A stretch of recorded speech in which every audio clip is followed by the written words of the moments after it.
नए टॉपिक की तरफ। मैं आपको याद दिला दूं, हम लोग chemical property of aldehyde ketone कर रहे थे। केमिकल प्रॉपर्टी के अंदर ये सारे आते हैं, aldol, Cannizzaro, cross aldol, reduction, oxidation, Tollens reagent, वो सब सेलिंग जो सब केमिकल प्रॉपर्टी का पार्ट है। ठीक है, जो हमारा न्यूक्लियोफिलिक एडिशन रिएक्शन से स्टार्ट हुआ था, आपको याद हो तो, है ना, बताया था कि एल्डिहाइड देते हैं, कीटोन कम रिएक्टिव होते हैं, वहां से स्टार्ट हुआ था। और एक छोटी सी बात और बच गई है, वो बता देता हूं मैं, और उसके बाद आगे बढ़ते। लास्ट पार्ट है बच्चे इसी का है, वो है electrophilic substitution reaction, electrophilic substitution in aldehydes and ketones, in aldehydes and ketone. तो बस आप ये याद रख लेना जो मैं ब्रैकेट में लिखता हूँ, ये बात, दे आर मेटा डायरेक्टिंग, बस इतनी सी बात है जो काम की है तुम्हारे। मतलब कि अगर मेरे पास कोई एल्डिहाइड है या मेरे पास कोई कीटोन है, जैसे मेरे पास बेंजल्डिहाइड है, मैं उसका नाइट्रेशन कर रहा हूँ, HNO3 मिला रहा हूँ H2SO4 के साथ, है, या क्लोरीनेशन कर रहा हूँ या सल्फोनेशन कर रहा हूँ, तो अगर मैं इसका नाइट्रेशन कर रहा हूँ, तो अभी तक हम जितने ग्रुप करते आए हैं अल्कोहल वगैरह जितने भी, they all are ortho and para directing. वो ऑर्थो और पैरा पे लगता था ना, नाइट्रो ऑर्थो पे लगता था, नहीं तो पैरा पे लगता था। अभी अब से इस चैप्टर के जितने भी ग्रुप्स हैं, एल्डिहाइड, कार्बोक्सिलिक एसिड, कीटोन्स, जितने भी, they all are meta directing. तो ये आपके मेटा वाले पॉइंट पे, ये क्योंकि ये इलेक्ट्रॉन को विड्रॉ करते हैं बेंजीन से, तो यहाँ मेटा पे नाइट्रो लगेगा, बस ये याद रख लेना। ठीक है, तो बस इतनी सी बात ये बची थी हमारी केमिकल प्रॉपर्टी एल्डिहाइड की, वो खत्म। उसके बाद हम शुरू करते हैं नया टॉपिक, वो भी यही देख लो आप एक साथ इसी रिकॉर्डिंग में, carboxylic acid, carboxylic acid RCOH। ठीक है, इसकी नेमिंग तो आपको पता है, ओइक एसिड है ना, सबके वो सारे वही सेम जो ओइक एसिड नॉर्मल होते हैं वही चलेंगे। हम सीधे प्रिपरेशन करते हैं, फिर आपके नेमिंग के हम अलग से क्वेश्चंस कर लेंगे। Preparations of carboxylic acid, preparations, ध्यान से सुनना। सबसे पहले from alcohols, from alcohols, alcohol से कार्बोक्सिलिक एसिड डायरेक्ट बन जाते हैं। जैसे आपके पास है RCH2OH, ठीक है, ऑक्सीडेशन करना पड़ता है हमें, एल्कोहल को ऑक्सीडाइज करेंगे तो कार्बोक्सिलिक एसिड बनेगा। लिखो मत, सुनो। ऑक्सीडाइज करने के लिए एल्कोहल से, देखो मैं आपको एक रास्ता बताता हूँ, अब ये रास्ता मैं मिटा दूंगा, लेकिन आप रिकॉर्डिंग से देख के बाद में लिख लेना। ये क्या है देखना जरा, अगर आप एल्कोहल को कॉपर के साथ ऑक्सीडाइज करते हैं, एल्कोहल को माइल्ड ऑक्सीडाइजिंग एजेंट कॉपर के साथ करते हैं, एक एक हाइड्रोजन दोनों को हटा देता है वो, तो ये बना देता है RCHO। ठीक है, नॉर्मल ऑक्सीडेशन। फिर आगे फर्दर आप इसे ऑक्सीडाइज करते हो तो ये आपका कार्बोक्सिलिक में कन्वर्ट हो जाता है। एल्डिहाइड को ऑक्सीडाइज करेंगे तो कार्बोक्सिलिक में, तो माने alcohol can be oxidize to aldehyde, फिर aldehyde can further be oxidize to carboxylic acid. ये है जाने का रास्ता, एल्कोहल से कार्बोक्सिलिक पहुंचे ऑक्सीडेशन के थ्रू। वापस आने का भी रास्ता है, रिडक्शन कर दो, लिथियम एल्यूमिनियम हाइड्राइड डाल दो, एसिड से वापस एल्डिहाइड पे पहुंच जाओगे, और एल्डिहाइड को रिड्यूस कर दो तो वापस आप एल्कोहल पे पहुंच जाओगे। ठीक है, तो ये रास्ता याद रख लेना, ये जाना है ऑक्सीडेशन, वापस आना है रिडक्शन। ठीक, एक और रास्ता बताता हूँ, एल्कोहल से सीधा एसिड तक पहुंचा देता है वो, एल्कोहल से सीधा एसिड, बीच में एल्डिहाइड पड़ेगा ही नहीं, वो रास्ता है एल्कलाइन KMNO4 का। एल्कलाइन KMNO4, पोटेशियम परमैंगनेट डालोगे HCO+ के साथ, सीधा मिल जाएगा वहां कार्बोक्सिलिक में, बीच में एल्डिहाइड बनेगा ही नहीं। ठीक है, ये वही रास्ता अपनाते हैं। तो ये है चेन जो आपको याद रखनी है, रिकॉर्डिंग से देख के लिख लेना, ये काम आने वाली है बाद में। अभी तो हम आ जाते हैं अपने मेन उस पे। तो हमको एल्कोहल से कार्बोक्सिलिक एसिड बनाना है, सीधा एल्कलाइन KMNO4 डाल दो, बन जाएगा HCO+ के साथ। तो ये आप रिकॉर्डिंग से देख के लिख लेना। अभी सुनो, तो इसमें हमने डालना है जी alkaline KMNO4 in presence of H3O+, तो आपको सीधा मिल जाएगा कार्बोक्सिलिक एसिड। ठीक है, ये मिल गया कार्बोक्सिलिक एसिड।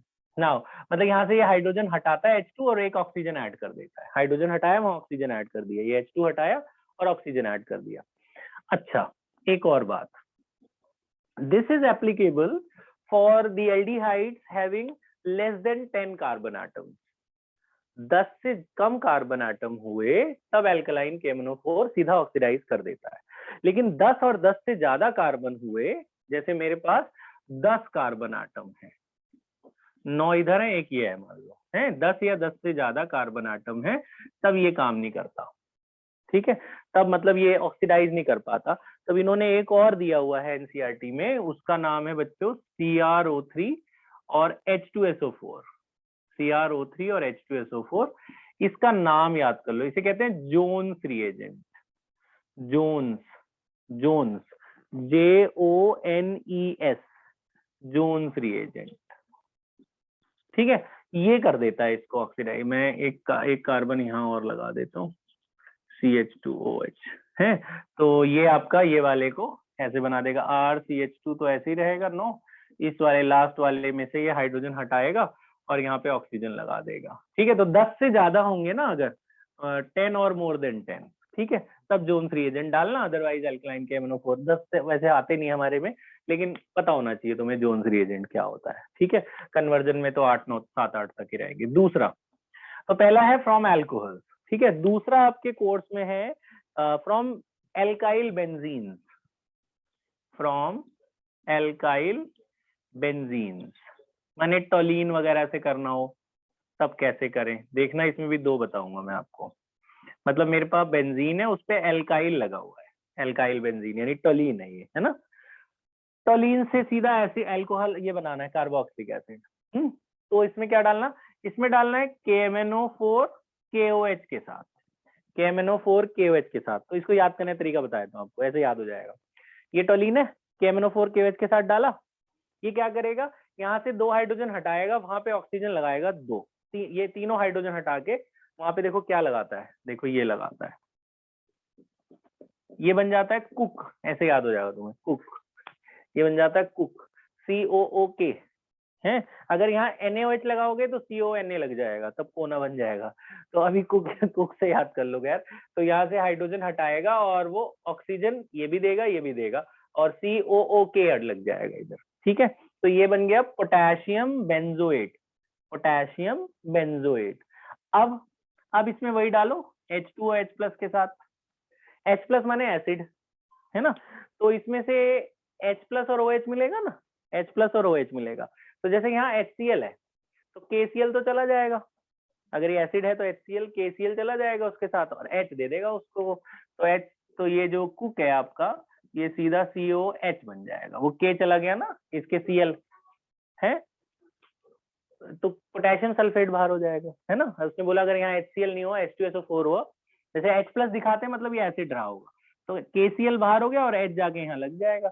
अगर यहाँ HCl नहीं हुआ, यहाँ H2SO4 हुआ, तो K2SO4 बाहर हो जाएगा, तभी भी हाइड्रोजन देगा आपको। कोई भी एसिड हुआ उसके साथ जो एनायन है वो पोटेशियम ले जाएगा और हाइड्रोजन आपको दे जाएगा, तो हाइड्रोजन यहाँ पोटेशियम उठा के लग जाएगा। ठीक है, तो ये बन गया ना कार्बोक्सिलिक एसिड, ये बेंजोइक एसिड बन गया। तो ये टोलीन से बेंजोइक एसिड बना। अब इसमें एक और बात, सारी बातें ध्यान रखना मेरी। दूसरी बात, ये आपको कन्वर्जन में हेल्प करेगी। दूसरी बात, अगर मान लो मेरे पास 1 कार्बन के बजाय 2 कार्बन वाला होता ये, या 3 कार्बन होता या 4 कार्बन होता, ज्यादा बड़ी चेन होती यहाँ पे, तब क्या होगा। मैं 2 पे बता रहा हूँ, 3 पे भी हो सकता है, 4 पे भी हो सकता है। तो 1 पे ऐसा होता है, 2 पे देखिए KMnO4 डाला, KOH डाला, सेम चीज। ठीक है, तो वो कहता है, मैकेनिज्म कहता है कि the carbon which is attached to the benzyl carbon, जो बेंजीन वाले कार्बन से सीधा अटैच्ड है वही ऑक्सीडाइज होगा, बाकी कार्बन डाइऑक्साइड बना के बाहर कर देता है। यहाँ से इसको भी ऑक्सीडाइज करेगा, इसको भी। ये जो कार्बन बेंजीन से सीधा अटैच है वही ऑक्सीडाइज होगा, मतलब एक ही कुक बनेगा, बाकी ये कार्बन डाइऑक्साइड वाटर बना के इनको बाहर कर देगा। तो जो सीधा अटैच्ड है वही COK बनाएगा, चाहे यहाँ 10 कार्बन लगा दो, बनना एक ही कुक है। समझ रहे हो मेरी बात। तो जो बेंजीन से डायरेक्टली अटैच है वही ऑक्सीडाइज होगा, उसी को पोटेशियम देगा अपना ही। ठीक है, तो वहीं पे ही पोटेशियम फॉर्मेट, पोटेशियम बेंजोएट बनेगा। बाकी ये सेम मैकेनिज्म चल रही है, तो चाहे यहाँ 2 कार्बन लगे हो, चाहे 4 लगे हो, चाहे 10 लगे हो, बनना बेंजोइक एसिड ही है लास्ट में। अल्टीमेटली एक ही वाला कंपाउंड जो कार्बन बेंजीन से अटैच है वही ऑक्सीडाइज होगा, बाकी सारे ऑक्सीडाइज होके कार्बन डाइऑक्साइड वाटर बना के बाहर बन जाएंगे, तो बनना उसमें बेंजोइक एसिड है। ठीक है, this is the second preparation of अपना carboxylic acid. Now third preparation देखिए, ठीक दिख रहा है ये थोड़ा? हाँ, चलो आगे देखो। थर्ड प्रिपरेशन को ध्यान से सुनिए। थर्ड प्रिपरेशन है from this cyanide, from amide. पहले देख लो फिर साइनाइड। फ्रॉम अमाइड, अमाइड सुना है आपने? RCONH2 को अमाइड कहते हैं। RCONH2 क्या कहते हैं? अमाइड। ठीक है, अब अमाइड ग्रुप से हमें बनाना है क्या? हमें बनाना है कार्बोक्सिलिक एसिड। ठीक है, इसमें सिंपल वाटर डाल दो, वाटर डालो इन प्रेजेंस ऑफ H+। ठीक है, ध्यान से सुनना। वाटर में से क्या मिलता है जी? H और OH, है ना? H और OH। ये जो NH2 आपको दिख रहा है, इसको एक हाइड्रोजन चाहिए होता है, अमोनिया गैस बन जाती है, तुरंत उड़ जाती है। NH2 में एक हाइड्रोजन दे दो तो NH3 बन गया, अमोनिया गैस उड़ गई, बचा कौन? OH। OH जाके वहां लग जाएगा, है ना? तो NH2 में एक हाइड्रोजन आपने दे दिया तो NH3 गैस बन गई, OH जाके NH2 की जगह लग गया, NH2 की जगह OH लगा दो, क्या बन गया? Carboxylic acid. कार्बोक्सिलिक की प्रिपरेशन कर रहे हैं ना, बन गया कार्बोक्सिलिक। ठीक है, this is from amide. Now fourth from cyanide. Fourth from cyanide, CN को कहते हैं ना cyanide, C triple bond N। ठीक है, ये दो स्टेप में होता है। पहले इसमें आप डालेंगे वही H2OH+ के साथ। ठीक है, तो क्या होगा? ये एसिड डालते हैं, बॉन्ड टूटता है, बॉन्ड टूटेगा, इनमें रीअरेंजमेंट होती है। तो ये क्या होता है कि ये जो ये NH देख रहे हैं आप, एक हाइड्रोजन ये H2 ये ले लेगा, कार्बन ऑक्सीजन ले लेगा, मतलब C♯O और NH2। माने साइनाइड में अगर आप पानी डालते हो ना तो अमाइड बन जाता है वो। साइनाइड का हाइड्रोलिसिस करने से, वाटर डाल के ब्रेक करने से वो अमाइड बन जाता है। अमाइड बन गया, उसके बाद तो ऐसे ही चलोगे ना, अमाइड तक पहुंच चुके हो, फिर ऐसे कर लो सेम, फिर से वही डालो H2OH+। तो H2OH+ डालोगे आप, फिर वही होगा NH3 और OH जाके यहाँ लगा, C♯बॉन्ड तो है ही, OH जाके वहां लग गया, NH, तो बन गया ना carboxylic acid, COOH, carboxylic acid. ठीक है, तो cyanide on hydrolysis gives amide. ठीक है, ये था फोर्थ प्रिपरेशन। फिफ्थ देखिए, from Grignard reagent. From Grignard reagent, Grignard तो हर चैप्टर में ही था, आपने देखा, एल्डिहाइड से शुरू होते हैं अल्कोहल सब में। ग्रिग्नार्ड से कार्बोक्सिलिक भी बनाया, ग्रिग्नार्ड से हमने आपको याद होगा कीटोन भी बनाया था, ग्रिग्नार्ड से कार्बोक्सिलिक भी बनता है। ठीक है, देखो कैसे बनता है। ग्रिग्नार्ड में ना RMgX लो, उसमें वो मिलाओ कार्बन डाइऑक्साइड।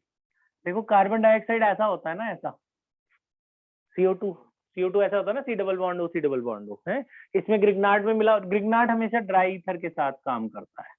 ठीक है, क्योंकि ये पानी से बड़ी तेज रिएक्ट करता है, तो मॉइस्चर हटा के ड्राई ईथर डालना है, फिर RMgX यहाँ पे अटैक करेगा, ये खुद अलग अलग हो जाते हैं ना, R अलग MgX अलग, ये यहाँ अटैक करते हैं, एक बॉन्ड तोड़ देते हैं, तो ये डबल बॉन्ड O है, ये है कुछ ऐसा, ये है C♯O, इसका एक बॉन्ड टूटेगा तो 2 इलेक्ट्रॉन बचते हैं, एक कार्बन पे एक ऑक्सीजन पे, इसके साथ R अपना इलेक्ट्रॉन शेयर कर लेगा और O के साथ ये MgX शेयर करेगा इलेक्ट्रॉन। मैकेनिज्म आपको याद होगा, सब में एक जैसे ही चलता है।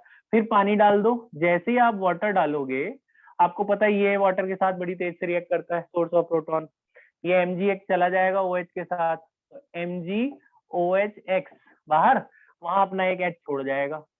तो देखो आप जरा, MgX के साथ H लगा दूं, RCOOH बन गया ना कार्बोक्सिलिक, है ना, ये कार्बोक्सिलिक एसिड बन गया। ठीक है, 6 from acid chloride. From acid chloride, acid chloride क्या होता है ये आपको पता है, RCOCl। सब ये ज्यादातर सब काम वाटर के साथ होते हैं, एसिड क्लोराइड में भी वाटर डालो वही होगा। वाटर से क्या मिलेगा? H और OH, H मिला और OH मिला, HCl बाहर, OH जा वहां लग गया, तो CO के साथ एक OH लग गया, बन गया कार्बोक्सिलिक, और HCl बाहर, HCl बाहर। सिंपल है, सिंपल सी, बस आपको याद रखना है क्या यूज कर रहे हैं, क्या डाल रहे हैं। ठीक है, वाटर डाला, HCl बाहर, OH लग गया, बन गया कार्बोक्सिलिक। ठीक, 7 फ्रॉम, इन्होंने ना ये ना ऐसे एक एक साथ दे रखे हैं, जैसे अमाइड और साइनाइड एक साथ दे रखे थे क्योंकि आपस में रिलेट करते, मैंने अलग अलग कर दिए, जल्दी जल्दी याद हो जाएंगे आपको। नंबर ज्यादा हो रहे हैं लेकिन घबराना नहीं, याद अलग अलग हो जाएंगे। अब एसिड क्लोराइड और एसिड एनहाइड्राइड इन्होंने एक साथ ही कर रखा है ताकि नंबर कम लगे, मैकेनिज्म इनका ऑलमोस्ट सेम है। एसिड एनहाइड्राइड, एसिड एनहाइड्राइड ऐसा होता है ना, देखो R CO R CO R CO, एक ओ कॉमन, यही होता है ना एसिड एनहाइड्राइड, है ना। एसिड एनहाइड्राइड में एक रिएजेंट डालते हैं, एसिड एनहाइड्राइड में इन्होंने तो पानी डाला हुआ है, P2O5 डालते हैं एसिड एनहाइड्राइड में। एनसीईआरटी में वाटर है तो हम भी वाटर ही यूज करेंगे। एक कंपाउंड होता है बच्चे वेनेडियम पेंटॉक्साइड या फास्फोरस पेंटॉक्साइड, वो भी इस्तेमाल करते हैं, इन्होंने नहीं करा, हम भी नहीं करेंगे। एनसीईआरटी में जो यूज करा वही यूज करो, खाली वाटर डाल के इसमें भी काम कर रखा है इन्होंने। तो वो एसिडिक एनहाइड्राइड में वाटर डालो, वाटर डालो, देखो क्या होगा, ये दोनों में से एक ब्रेक हो जाएगा, दोनों में से एक बॉन्ड टूट जाए, तोड़ दो, तोड़ते हैं, एक बॉन्ड में तोड़ देता हूँ, वाटर आयोनाइज होगा, क्या मिलेगा H और OH माइनस। ठीक है, ध्यान से देखना, मैंने मान लो ये वाला बॉन्ड तोड़ दिया, यहाँ से टूट गया, ठीक है, एक ले लेता है OH, एक ले लेता है H। अगर ये OH लेगा CO तो RCOOH बन जाएगा, और दूसरा वाला H लेगा तो वो भी तो RCOOH बन जाएगा ना। तो दो एसिड बन गए ना, कहने का मतलब दोनों ही तो RCOH बने, एक ने OH लिया एक ने H लिया, तो वो भी RCOH ये भी RCOH, तो दो एसिड बन गए ना। ठीक है, last preparation is from esters, from esters. This process is called transesterification, transesterification, ये सब याद कर लेना, खाली ये मत सोचना कि बाद में रिकॉर्डिंग देख लेंगे, ये याद कर लेना रोज थोड़ा थोड़ा, है आसान, बस आप रोज थोड़ा पढ़ो, ये चैप्टर आसान है, वरना ये बहुत मुश्किल चैप्टर है। एस्टर ऐसा होता है ना, RCOR', CO के इधर भी R उधर भी R, एस्टर RCOR', RCOR' में भी वही करो, वाटर डालो H2SO4 के साथ, तो वही सेम मैकेनिज्म इसमें भी चलेगा। H2SO4 यहाँ से बॉन्ड को तोड़ देगा, वाटर में से क्या मिला H और OH, एक H ले लेगा, ये जो कार्बोक्सिलेट आयन है ये RCO माइनस है, वो H प्लस को लेगा ना एसिड से, यहाँ से वाटर से H ले लेगा तो RCOH बन जाएगा, और दूसरा जो R' वाला है वो आपका OH ले लेगा, वाटर वाला, एक ने H लिया एक ने OH लिया, एक एसिड बनता है एक अल्कोहल बनता है ना, एक कार्बोक्सिलिक। तो आपको याद है 10th में पढ़ा था एस्टरिफिकेशन, इस चैप्टर अल्कोहल में भी पढ़ा था कि कार्बोक्सिलिक एसिड और अल्कोहल को मिलाते हैं तो एस्टर बनता है। अब एस्टर से वापस जाने को ट्रांस एस्टरिफिकेशन कहते हैं, इससे आने को एस्टरिफिकेशन कहते थे और वापस जाने को ट्रांस एस्टरिफिकेशन कहते थे। तो ये एस्टर से आपका कार्बोक्सिलिक एसिड बना, कार्बोक्सिलिक एसिड, और ये बना अल्कोहल। ठीक है जी, तो ये हमारी एसिड की सारी प्रिपरेशन है। पॉज करो, लिख लो जल्दी से।